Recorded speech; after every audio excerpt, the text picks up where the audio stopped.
বর্তমান সময়ে আপনারা দেখেছেন মুসলমানদের বিরুদ্ধে, বিশেষ করে ইসলামপন্থী যারা ধর্মপ্রচারক, আলেম, ওলামা, তাদের বিরুদ্ধে বিভিন্ন ধরনের ষড়যন্ত্র হয়ে থাকে। এক্ষেত্রে অনেক সময় এক সংগঠনের বা এক দলের আলেমদের অসুবিধা হলে আরেক দলের আলেমরা তারা একটু আনন্দিত হন। তো এটা কতদিন চলতে থাকবে, এখানে আমার মনে হয় আমাদের একটু ভাবা উচিত। যখন শেখুল হাদিস মামুনুল হক সাহেব তিনি গ্রেফতার হয়েছেন, তখন আমাদের মুফতি গিয়াসউদ্দিন তাহেরি সাহেব সেই ব্যাপারে ওনার বিষয়টা নিয়ে পজিটিভ একটা পোস্ট দিয়েছেন যে এটা তদন্ত বিশ্লেষণ বা প্রমাণিত হওয়ার আগ পর্যন্ত তাকে দোষী সাব্যস্ত করা ঠিক হবে না। আমাদের মনে হয় এরকম ব্রড মাইন্ডেড হওয়া উচিত, একটু বড় মনের পরিচয় দেওয়া উচিত। মামুনুল হক সাহেবও এক সময় মুফতি গিয়াসউদ্দিন তাহেরি সাহেবকে সাপোর্ট দিয়েছেন একটা বিষয়ে, ওই যে আল্লাহ রসুলকে দিয়ে গেলেন আল্লাহ গায়েব হয়ে, এই কথার একটা ব্যাখ্যা দিয়েছেন। তো এই যে আমি জাস্ট দুজনের কথা বলার উদ্দেশ্য হলো যে এইভাবে আন্তরিকতা বাড়ানো উচিত এবং ধর্মের যে গুরুত্বপূর্ণ বিষয়গুলো, যে বিষয়গুলো নিয়ে আমাদের মধ্যে ডিভাইডেশন, এগুলি নিয়ে আমরা একসাথে বসে আলোচনা করে একটা সমাধানের দিকে গিয়ে মুসলমানদের বৃহত্তম ঐক্য গড়ে তোলা একটা সময়ের দাবি। আসসালামু আলাইকুম ওয়া রাহমাতুল্লাহি ওয়া বারাকাতুহু। নাহমাদুহু ওয়া নুসাল্লি ওয়া নুসাল্লিমু আলা রাসূলিহিল কারীম, আম্মা বা'দ। দূরে কাছে, দেশে ও প্রবাসে যারা যেখান থেকে লাইভে সংযুক্ত হয়েছেন এবং হবেন, সবাইকে আন্তরিক অভিনন্দন, মোবারকবাদ। আজকে সংক্ষিপ্ত কয়েকটি কথা বলবো, যারা শুনবেন একটু মনোযোগ দিয়ে শুনবেন। মুসলিম উম্মার বৃহত্তর ঐক্য এবং বর্তমান প্রেক্ষাপট। আমাদের বাংলাদেশ একটা ছোট্ট দেশ, মাতৃভূমি বাংলাদেশে অসংখ্য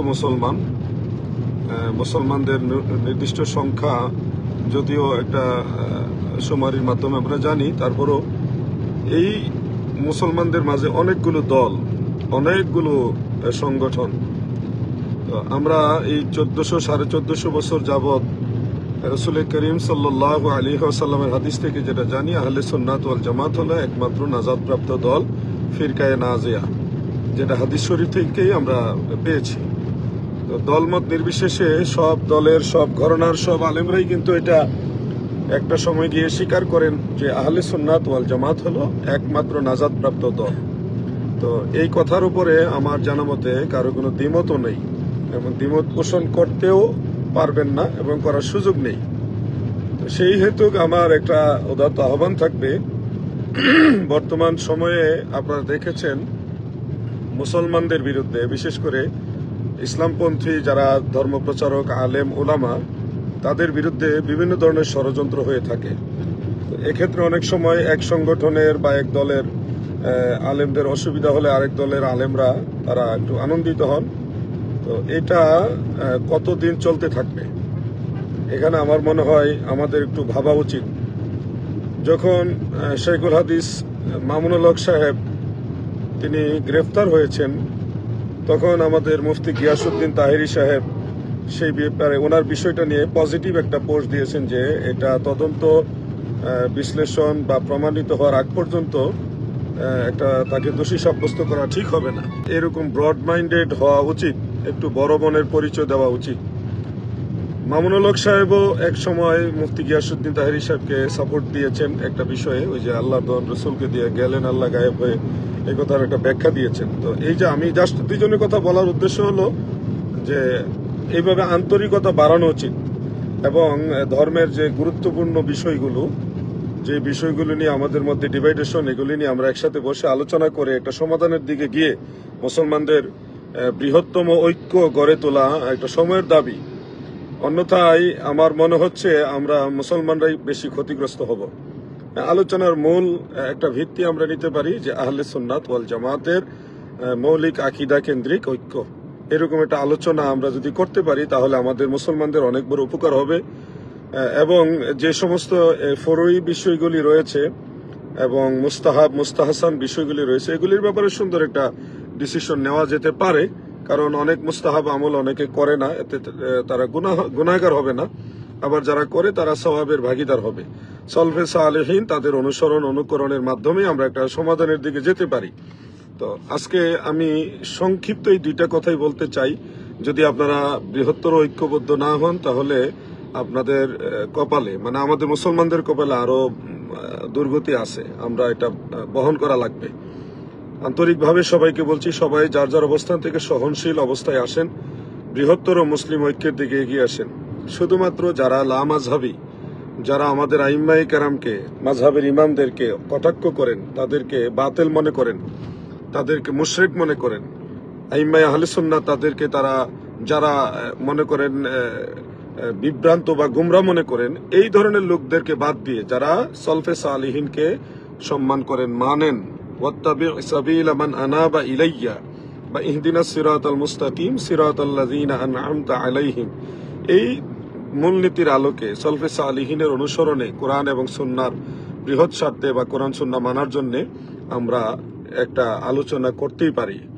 সেক্ষেত্রে আমার মনে হয় আপনাদের একটু সহনশীল হওয়া উচিত এবং আলোচনা করার জন্য এগিয়ে আসুন। না হয় ভবিষ্যতে আজকে আমরা সুন্নি ঘরানার যারা আছি আমরা আক্রান্ত হয়েছি, সেটা হব, আবার আরেকদিন আপনারা আক্রান্ত হবেন। এটা কতদিন চলবে? আমরা যেন পরস্পরের সাথে বৃহৎ স্বার্থে কিছু বিষয় নিয়ে, ধর্মীয় যে বিষয়গুলি নিয়ে আমাদের মধ্যে ফারাক, এগুলি আমরা দূর করা দরকার। আমি যখন কুড়িগ্রামে নাগেশ্বরীতে ওলামাই কারাম, হেফাজতের এবং চরমোনাই সহ 6টা সংগঠনের আলেমদের সাথে আলোচনা করেছি, তাদের সাথে আলোচনা করার পরেও আমার একটা ভালো দিক অন্তরে জাগ্রত হয়েছে যে আমাদের মধ্যে আলোচনা হলে অনেক বড় বড় সমস্যাগুলি সমাধান হয়ে যাবে। মুফতি গিয়াসউদ্দিন তাহেরি সাহেবের বিরুদ্ধে যে মামলাটা, এটা টোটালি একটা, মানে কি বলবো, এটাকে একটা অপ্রয়োজনীয় পায়ে পাড়া দিয়ে ঝগড়া করার মতো একটা মামলা। তাহেরি সাহেব একজন গেস্ট মাহফিলে গেছে, এখন অনুমতি না থাকলে এটার জন্য দায়ী হবে কমিটি, অথবা তাহেরি সাহেবকে বলছে এটা অনুমতি নাই, উনি শেষ করতে বলছে, উনি শেষ করে দিয়েছে, বাস ঝামেলা শেষ। এখানে আবার মামলা কি? অনুমতি না থাকলে কি বক্তার বিরুদ্ধে মামলা হবে না কমিটির বিরুদ্ধে মামলা হবে? এগুলি করে করে সামান্য বিষয় নিয়ে আপনাকে ফাঁসাই দিবে সমস্ত আলেমদেরকে। আরেকটা বিষয় আমরা গতকাল শুনে খুব দুঃখ পেলাম যে কওমি অঙ্গনের একজন শায়ের আছে, তার নাম আবু সাইদ, সম্ভবত ভালোভাবে পরিচিত না, এবং তার গজল খুব চমৎকার, সুন্দর, নাতে রসুল হামদে বারি তালা এগুলি বলে থাকেন। তো ওনার একটা নিউজ পেলাম, পেয়ে খুব ব্যথিত হলাম যে ডাকাত দলেরা নাকি মাহফিল থেকে আসার পথে ওনাকে কিডন্যাপ করে ফেলেছে। এটা খুবই দুঃখজনক। প্রথমে আমি বাংলাদেশ সরকারের যারা প্রশাসনের বিভিন্ন ডিপার্টমেন্টে রয়েছেন আপনাদেরকে বিনয়ের সাথে অনুরোধ করতেছি, আমাদের এই আলেম ভাইদের বা আবু সাইদ কি অবস্থায় সেটা আপনারা মেহেরবানি করে একটু ভালোভাবে তদারকি করেন।